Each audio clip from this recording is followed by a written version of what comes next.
Good morning class. हमने Faraday laws कर लिए थे और फैराडेज लॉज के बाद जो है अपने पास that is called Lenz's law. Lenz's law क्या कहता है अपने पास?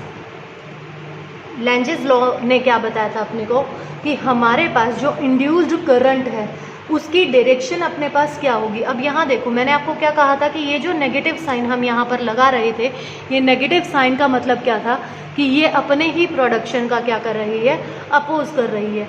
तो इसमें भी अपने पास लैंजेस लॉ जो है वो डायरेक्शन देता है किसके, इंड्यूस्ड करंट की। और वो कैसे होती है, in such a way that it opposes the change in the magnetic field responsible for its production. अब यहाँ पर देखो कि अगर मैं यहाँ पर अपने पास कहूँ कि मेरे पास जो करंट है वो करंट अपने पास यहाँ पर मैंने मान लिया, यहाँ पर मान लिया मैंने क्या है, नॉर्थ है। तो अपने पास यहाँ पर अगर इस तरीके से है तो हमारे पास अगर मैग्नेट की बात करेंगे हम, तो मैग्नेट में तो हमारे पास क्या करते हैं, जो मैग्नेटिक फील्ड लाइंस हैं वो अपने पास साउथ टू नॉर्थ, यानी कि अगर स्टार्टिंग से ऐसे जाएं। अब यहाँ पर मैं एक लूप मान लूँ, ठीक है, इस लूप में अपने पास जो करंट इंड्यूज होगा वो करंट किस तरीके से इंड्यूज होगा। तो जो ऊपर वाला पोल होगा अपने पास, यानी कि यहाँ से अगर मैं मैग्नेटिक फील्ड लाइंस बनाऊँ तो वो मैग्नेटिक फील्ड लाइंस कुछ इस तरीके से बनेंगी। इधर बनाएंगे तो इस तरीके से बनेगी। अब ये जो फील्ड लाइंस अपने पास बन रही हैं, ये फील्ड लाइंस किस तरीके से बनी अपने पास कि मैंने माना कि मेरे पास ये कॉइल थी और यहाँ पर मैं क्या लेकर के आई, एक मैग्नेट लेकर के आई। इसके पास मैं ये मैग्नेट लेकर के आ रही हूँ और मैग्नेट लेकर के आएंगे तो यानी कि यहाँ कौन सा पोल है, नॉर्थ पोल है। तो यहाँ पर जो इंड्यूस्ड होगा वो कौन सा पोल इंड्यूस्ड हो जाएगा, नॉर्थ पोल हो जाएगा। तो साउथ और नॉर्थ पोल इंड्यूस्ड हो गया यहाँ पर, और नॉर्थ पोल है तो अपने पास जो करंट होगा वो करंट कैसा हो जाएगा, एंटी क्लॉकवाइज। तो इसमें जो करंट आएगा वो कैसा आ जाएगा, एंटी क्लॉकवाइज आ जाएगा। अब अगर मैं इस मैग्नेट को कहाँ ले जाऊँ, इससे दूर ले जाऊँ। अगर मैं इसको इससे दूर ले जाऊँ तो अभी भी क्या हो रहा है अपने पास, हमने क्या कहा था कि change in the magnetic flux. अब जब पास लेके आ रहे हैं तो मैग्नेटिक फील्ड लाइंस चेंज हो रही हैं, जब इससे दूर लेके जा रहे हैं तो भी मैग्नेटिक फील्ड लाइंस क्या कर रही हैं, कम हो रही हैं। यहाँ पर मतलब सिर्फ और सिर्फ चेंज होने से होता है, लेकिन इस बात से कोई मतलब नहीं है कि अमाउंट कितना है। जो अमाउंट होगा ना, चेंज में जो अमाउंट होगा अपने पास, उसके अकॉर्डिंगली अपने पास मैग्नीट्यूड आएगा किसका, इंड्यूस्ड करंट का, according to the Faraday's second law. लेकिन अब यहाँ पर अपने पास क्या होगा, इसको हम दूर लेके जा रहे हैं तो अब ये क्या कर रहा है, अपने ही प्रोडक्शन का, यानी ये दूर जा रहा है। तो यहाँ पर जो पोल है वो कौन सा आ जाएगा, साउथ पोल इंड्यूस्ड हो जाएगा। और साउथ पोल है तो according to right hand thumb rule कहाँ जाएगा, नीचे की तरफ। और जो हमारे पास क्या करेगा, जो करंट आएगा वो कैसा आ जाएगा, क्लॉकवाइज आ जाएगा। इस केस में अपने पास करंट जो है वो कैसा आ जाएगा, क्लॉकवाइज आ जाएगा। तो इसको जो है हम क्या कहते हैं, लैंजेस लॉ कहते हैं। और इसको एक्सपेरिमेंटली वेरीफाई भी किया गया था। तो इसी तरीके से अपने पास इसको हम क्या कर सकते हैं, वेरीफाई कर सकते हैं। और जो करंट की जो वैल्यूज़ होंगी अपने पास वो अकॉर्डिंग टू चेंज आ जाएंगे। जिस अमाउंट में हमारे पास ये चेंज आया होगा फ्लक्स में, उतना ही मैग्नीट्यूड अपने पास किसका आ जाएगा, इंड्यूस्ड करंट का आ जाएगा। और डायरेक्शन हमेशा जो इंड्यूस्ड करंट की होगी वो हमेशा कैसी रहेगी, अपोज करेगी, यानी कि अपोजिट रहेगी change in the magnetic flux which produced it. तो ये वेरीफाई करता है हमारे पास किसको, लैंजेस लॉ को। और लैंजेस लॉ क्या प्रूव करता है, यानी कि अपने पास कंजर्वेशन ऑफ एनर्जी को भी लैंजेस लॉ क्या करता है, फॉलो करता है। लैंजेस लॉ किस तरीके से लॉ ऑफ एनर्जी को फॉलो करता है, जैसे हमने वेरिफिकेशन ली थी, एक्सपेरिमेंटल वेरिफिकेशन ली हमने कि हमारे पास अगर नॉर्थ पोल है मैग्नेट का, अगर ये मूव कर रहा है टुवर्ड्स द कॉइल, तो अपर फेस जो होगा कॉइल का वो नॉर्थ पोलैरिटी ले लेगा यहाँ पर, क्योंकि ये इसका क्या कर रहा होगा, अपोज कर रहा होगा। तो यहाँ पर work done against the force of repulsion हमारे पास आएगा and bringing the magnet close to the coil. Similarly जब ये हमारे पास यहाँ जा रहा होगा तो ये दूर जा रहा है यहाँ से, तो ये इसको क्या करेगा, अट्रैक्ट करने की कोशिश करेगा। और जो पोलैरिटी होगी वो कैसी पोलैरिटी आ जाएगी हमारे पास, साउथ पोलैरिटी आ जाएगी। तो ये भी अपने पास क्या हो रहा है, इस केस में भी अगेंस्ट फोर्स ऑफ अट्रैक्शन के हमारे पास क्या हो रहा होगा, काम हो रहा होगा, क्योंकि ये इसको अट्रैक्ट कर रहा है लेकिन ये फिर भी कहाँ जा रहा है, अपने पास दूर जा रहा है। ठीक है, तो ये फिर भी अपने पास कहाँ जा रहा होगा, दूर जा रहा होगा। तो ये अपने पास क्या है, work done is moving the magnet with respect to coil change into the electrical energy. और वो इलेक्ट्रिकल एनर्जी हमारे पास जो चेंज हुई है वो ही हमारे पास किसका कारण होती है, इंड्यूस्ड करंट में प्रोड्यूस होती है। और अगर हम मैग्नेट नहीं हिलाते हैं, अगर मान लो मैंने यहाँ पर ये कॉइल थी मेरे पास और ये मैग्नेट ले जाकर मैंने यहाँ पर स्टैटिक पोजीशन पे रख दी है, अगर मैंने यहाँ पर स्टैटिक पोजीशन पर रख दी है तो इस केस में हमारे पास किसी भी तरीके का कोई भी करंट इंड्यूस्ड नहीं होगा इस कॉइल में। अब आपने 10th क्लास में एक रूल पढ़ा था, that is called Fleming's right hand rule. अगर आपको याद है तो मैंने आपको क्या बताया था कि हमारे पास फ्लेमिंग्स के 2 रूल्स हैं अपने पास, एक है राइट हैंड रूल और एक है अपने पास लेफ्ट हैंड रूल। तो राइट हैंड रूल क्या है अपने पास, जैसे ये अपने पास में फिंगर्स हो गई, तो इनको हम क्या कर रहे हैं, अपने पास जो राइट हैंड है उसके 3 थंब, मिडल फिंगर और 4th फिंगर को हम क्या कर रहे हैं, स्ट्रेच करेंगे in such a way that they are mutually perpendicular to each other. तो ये जो थंब होगा अपने पास, ये थंब हमें रिप्रेजेंट करेगा मोशन ऑफ द कंडक्टर, और जो अपने पास ये 4th फिंगर या फर्स्ट फिंगर जो हमारे पास होगी, it gives the magnetic field, और जो सेंट्रल फिंगर होगी या मिडल फिंगर जिसको बोलते हैं, it gives the induced current. ठीक है, तो ये भी आप उसी से ही, जैसे लेफ्ट हैंड रूल में याद कर रहे थे आप, फादर, मदर और चाइल्ड, इससे याद कर सकते हैं। फादर मतलब फोर्स, यानी कि मोशन ऑफ कंडक्टर, ठीक है, कंडक्टर या जो उसके प्रोडक्शन के कारण से होगा। मदर मतलब एम फॉर मैग्नेटिक फील्ड, तो ये अपने को देगी मैग्नेटिक फील्ड, और चाइल्ड मतलब सी करंट, और ये हमें दे देगा क्या, इंड्यूस्ड करंट। तो यानी कि अगर अपने पास क्या दे रखा है, मैग्नेटिक फील्ड दे रखी है, ये याद रखने का तरीका है, ये मैंने आपको पहले भी बताया था कि अगर अपने पास क्या है, जो अगर राइट हैंड रूल यूज़ कर रहे हैं तो राइट हैंड रूल तब यूज़ होगा जब करंट इंड्यूस्ड हो रहा होगा, और लेफ्ट हैंड रूल हमेशा तब यूज़ होता है जब करंट दिया गया हो, ऑलरेडी करंट दिया गया हो, तब हम फोर्स या मैग्नेटिक फील्ड की उससे क्या निकालते हैं, डायरेक्शन निकालते हैं। तो अब इसमें फिर से वही है अपने पास कि हमारे पास क्या क्या मेथड्स हैं कि जिससे हम जो EMF है वो क्या कर सकते हैं, इंड्यूस कर सकते हैं। तो EMF इंड्यूस करने के लिए देखो अपने पास क्या है, EMF इंड्यूस करने के लिए फाई था अपने पास, तो फाई हमारे पास क्या है, B डॉट A। तो आइदर वी चेंज, तो हमें क्या चाहिए, change in magnetic flux which is the production of the EMF, right. तो अब अपने पास चीज़ें क्या हैं, ये है अपने पास either change in the B, यानी कि हम क्या करें, by changing the magnetic field the induced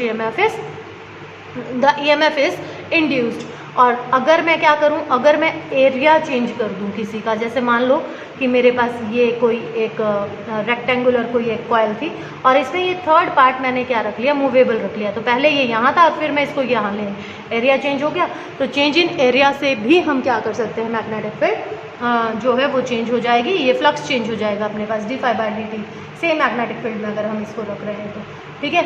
या फिर इनके रिलेटिव ओरिएंटेशन, अब ओरिएंटेशन का मतलब क्या है, अगर मैं इसको खोलूँ तो अपने पास क्या आएगा, BA cos ऑफ थीटा। तो ये जो है अपने पास, इट इज़ कॉल्ड ओरिएंटेशन, कि वो किस तरीके से चल रही है, उसका जो ओरिएंटेशन है अपने पास, यानी कि अगर वो एंटी क्लॉकवाइज है, क्लॉकवाइज है, या आगे पीछे जा रही है, नॉर्थ पोल है, साउथ पोल है, तो अकॉर्डिंग टू दिस ओरिएंटेशन हमारे पास क्या हो सकता है, करंट इंड्यूस हो सकता है। तो either change in the magnetic field, either change in the area, और either change in the orientation. तो तीनों ही केसेस में चाहे तीनों चेंज हो जाए, चाहे तीनों में से कोई एक चेंज हो जाए, तो इस केस में अपने पास क्या होगा, EMF इंड्यूस्ड हो जाएगा। अब एक छोटी सी डेरिवेशन करा रही हूँ मैं आपको, ये इम्पॉर्टेंट डेरिवेशन है और ये किसके नाम से आती है, पहले में हम लिखेंगे मोशनल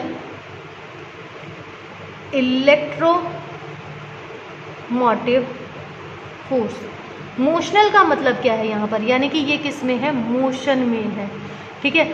अब मैंने मान लिया कि अपने पास यहाँ पर मैंने एक क्या ले लिया, एक मैंने कंडक्टिंग रोड ले ली है, ठीक, ये कोई कंडक्टिंग रोड ली मैंने, और इसको मैंने किस में रखा, मैग्नेटिक फील्ड में रख लिया, और इसको मैंने यहाँ पर नाम दे दिया कि यहाँ मेरे पास P कोई पॉइंट था जहाँ पॉजिटिव थे, और यहाँ मेरे पास Q कोई पॉइंट है, इस पर मेरे पास क्या है, नेगेटिव चार्ज मैं कहूँ कि इंड्यूस्ड हो जाएगा या करंट अपने पास आ जाएगा। ठीक है, ये मैंने रख लिया किसमें, मैग्नेटिक फील्ड में। ये मैंने एक यूनिफॉर्म मैग्नेटिक फील्ड में एक कंडक्टिंग रोड रख ली कांस्टेंट मैग्नेटिक फील्ड में, और इस रोड में मैं ईएमएफ क्या करना चाह रही हूँ, इंड्यूस्ड करना चाह रही हूँ by moving that road in this constant magnetic field. तो अब मैं कहूँ कि मेरे पास ये किसी वेलोसिटी v से इस साइड चल रही थी। ठीक है, अब अपने पास फोर्स पता है अपने को, फोर्स क्या थी अपने पास, q we B sine of theta. तो एंगल 90 का बन रहा है, साइन 90 कितना हो जाएगा अपने पास, 1 हो जाएगा। ठीक है, तो according to Fleming's left hand rule, जो फ्री इलेक्ट्रॉन्स होंगे अपने पास रोड के, are driven to the rod from P to Q.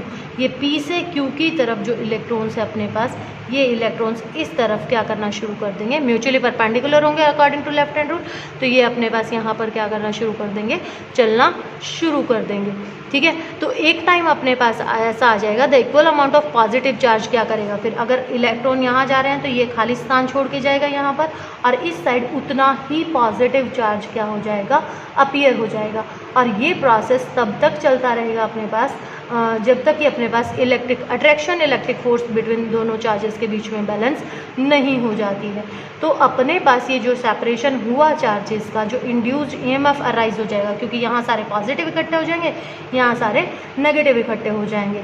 तो इसकी वजह से जो ईएमएफ इंड्यूस्ड हुआ है, इस इंड्यूस्ड ईएमएफ को हम क्या नाम देते हैं, मोशनल इलेक्ट्रोमोटिव फोर्स नाम देते हैं। ठीक है, लॉरेंट्स फोर्स के अकॉर्डिंग भी ये एक्सप्रेशन हमने लिखा था, F equals to Q we B. ठीक है, अब अगर मैं यहाँ पर क्या निकालूँ कि अगर मान लो कि मेरे को कोई चार्ज यहाँ Q से और कहाँ लेके जाना हो, यहाँ P पर लेके जाना हो, इस Q से और चार्ज कहाँ लेकर के जा रहे हैं, P पर लेकर के जा रहे हैं हम।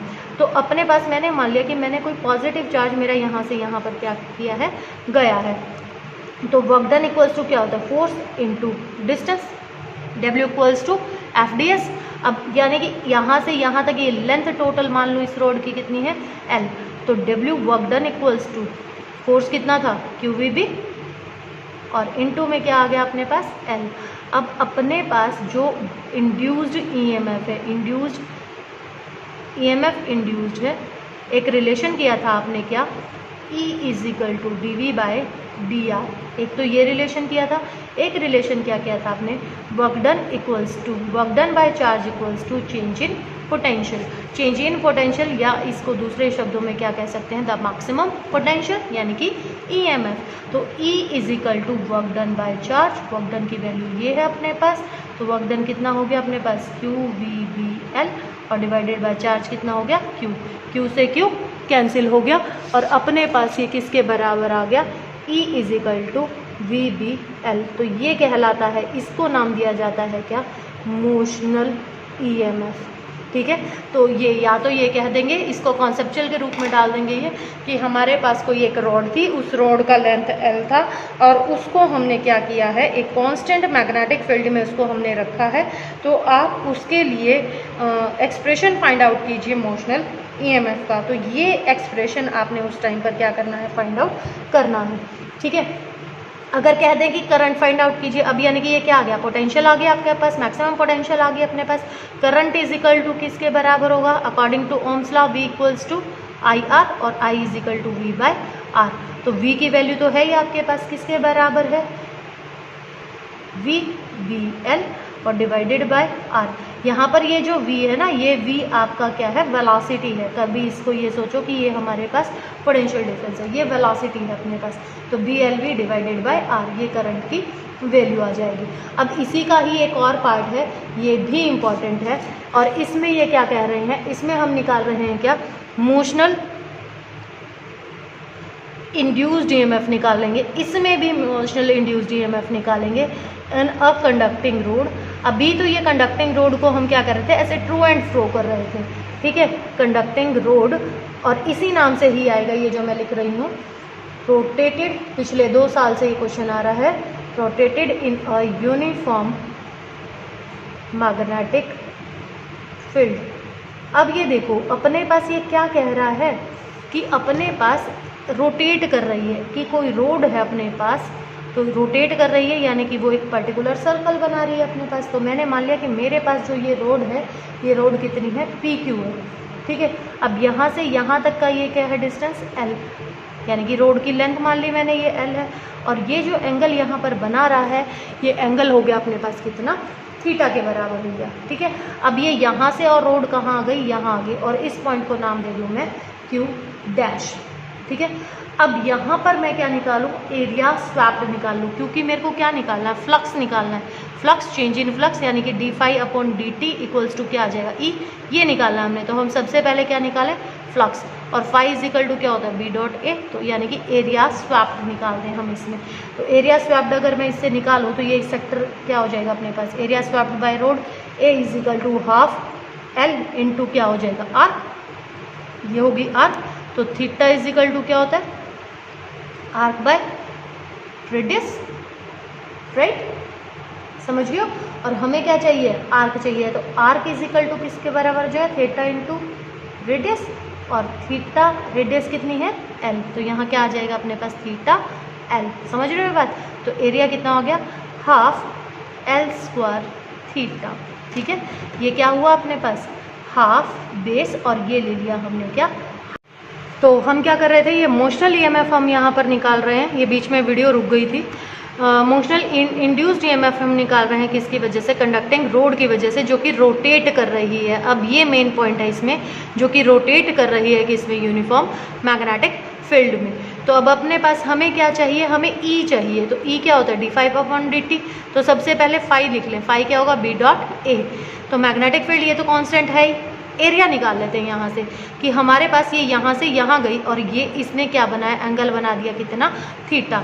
तो एरिया स्वैप्ड कितना होता है, half into radius into arc. ठीक है। तो अपने पास रेडियस तो कितनी है, एल, और यहाँ से theta is equal to arc by radius करके आर्क की वैल्यू निकाल सकते हो, तो कितनी आ गई, थीटा एल, यहाँ पुट कर दे, ये आ गया एरिया। तो फाई की वैल्यू क्या आ गई अपने पास, बी ए कॉस ऑफ 0, और कॉस 0 कितना हो गया 1, और ए की हमने यहाँ पर क्या की वैल्यू पुट कर दी। तो E इज इक्वल टू हमारे पास इसको क्या कर दें, डिफ्रेंशिएट कर दें, और डिफ्रेंशिएट करके वैल्यूज़ जो है अपने पास, वो वैल्यूज़ क्या आ जाएंगे अपने पास, E is equal to D phi upon D T. अब यहाँ पर डी फाई की वैल्यू रखो, तो d बाई डी टी, और यहाँ से वैल्यू आ गई अपने पास क्या, b half of L square theta. ठीक है। यहाँ इसको करो डिफरेंशिएट, ये कांस्टेंट, और क्या कांस्टेंट है, एल कांस्टेंट है, तो ये बच गया खाली अपने पास। तो बी हाफ एल स्क्वायर और D theta upon D T. अब ये देखो अपने पास ये क्या आ गया अपने पास, एंगुलर डिस्टेंस यानी कि एंगुलर डिस्प्लेसमेंट अपॉन टाइम, और एंगुलर डिस्प्लेसमेंट अपॉन टाइम अपने को क्या देता है, ये क्या देता है अपने को, एंगुलर वेलोसिटी यानी कि ओमेगा। तो इसकी जो वैल्यूज़ हैं अपने पास, वो वैल्यूज़ हमारे पास किसके बराबर आ गई, half B L square omega के बराबर आ गई। इसी तरीके से आप क्या कर सकते हो कि अपने पास क्या आ जाए कि हमें क्या निकालना है, ये कह दें कि कोई कंडक्टर है अपने पास और वो मैग्नेटिक फील्ड में, कांस्टेंट मैग्नेटिक फील्ड में चल रहा है, तो कितना पावर डिस्पैच होगा, पावर डिस्पैच यानी कि कितना पावर वहाँ पर यूज़ हो जाएगा। तो पावर डिस्पैच्ड अगर हम निकालना चाह रहे हैं तो सबसे पहले देखो power P is equal to क्या होता है, आई वी, ठीक है, होता है अपने पास ये। तो पावर इज इक्वल टू अपने पास और क्या होता है, एक और चीज़ होती है power is equal to force into velocity, ये भी एक रिलेशन आपने मैकेनिक्स में पढ़ा हुआ है। तो यहाँ से सबसे पहले हम क्या निकाल दें, वैल्यूज़ निकाल दें। और पावर क्या होता है अपने पास, P is equal to I square R भी होता है, रेजिस्टेंस ये भी पढ़ा था आपने। और पावर क्या होता है, V स्क्वायर बाय आर भी होता है। तो ये बहुत सारे रिलेशन है अपने पास, तो आप किसी में भी पुट करके वैल्यूज़ निकाल सकते हैं। तो सबसे पहले देखो कि मैं कहूँ कि मेरे पास I इज इक्वल टू किसके बराबर हो गया, E बाय आर के, यानी कि यहाँ पर मैं क्या लगा रही हूँ, ओम्स लॉ लगा रही हूँ। तो अपने पास I इज इक्वल टू किसके बराबर हो गया, E बाय आर के। तो यहाँ वैल्यूज पुट कीजिए, E अभी निकाली थी BLV, और रेजिस्टेंस कितना हो गया R, फोर्स क्या होगा BLV साइन ऑफ थीटा यानी कि साइन 90 अपने पास कितना हो जाएगा 1। तो यानी कि यहाँ से वैल्यू आ गई BLI बिल, I की वैल्यू पुट कीजिए यहाँ पर BLV बाय R और इंटू क्या आ गई अपने पास L। तो यानी कि यहाँ से वैल्यू क्या आ गई अपने पास B square L square V by R, ये वैल्यू आ गई अपने पास किसकी, फोर्स की। अब पावर निकाल दूँ, power is equal to F into V put कर दें यहाँ पर। तो अपने पास क्या आ गई B square L square V square by R, तो ये हमारे पास क्या आ गई, पावर के बराबर आ गई। तो एक रिलेशन तो यहाँ से ये आ गया। या दूसरी तरीके से आप क्या कर सकते हो कि हमने आई की वैल्यू निकाल ली थी, तो आई की वैल्यू सीधा पुट कर दें, तो P = क्या था, I² R। तो यानी कि यहाँ से हम क्या करें, आई की जो वैल्यू निकाली थी हमने किसके बराबर थी, BLV/R, और इसका स्क्वायर और इंटू R। ठीक है, तो अपने पास जो वैल्यूज़ आएंगे वो वैल्यूज़ क्या हो जाएंगे अपने पास, B² L² B² divided by R² into R। एक R से एक R कट गया, तो B² L² B² R। तो ये हमारे पास पावर की वैल्यू आ जाएगी। जब power dispatch by the conductor when it is moving in the magnetic field, constant magnetic field. अब अपने पास हीट प्रोड्यूस अगर निकालें तो ये हमारे पास हीट प्रोड्यूस पर सेकेंड, यानी कि वर्क पावर क्या होती है अपने पास, रेट ऑफ डूइंग वर्क। तो रेट ऑफ डूइंग वर्क यानी कि वर्क डन बाय टाइम, और पर सेकेंड टाइम की वैल्यू अगर 1 है तो यही हमारे पास क्या हो जाएगी, हीट एनर्जी हो जाएगी, जो कि पर सेकेंड हमारे पास क्या कर रही है, इंड्यूस्ड हो रही है, यानी कि डिस्पैच हो रही है, जो वर्क डन हो रहा है अपने पास। ठीक है, तो अब इसके साथ हम ये वीडियो ख़त्म करते हैं। इसमें सिर्फ एक टॉपिक रह गया अपने पास, किसका, एडी करंट का, वो हम अगली वीडियो में करेंगे।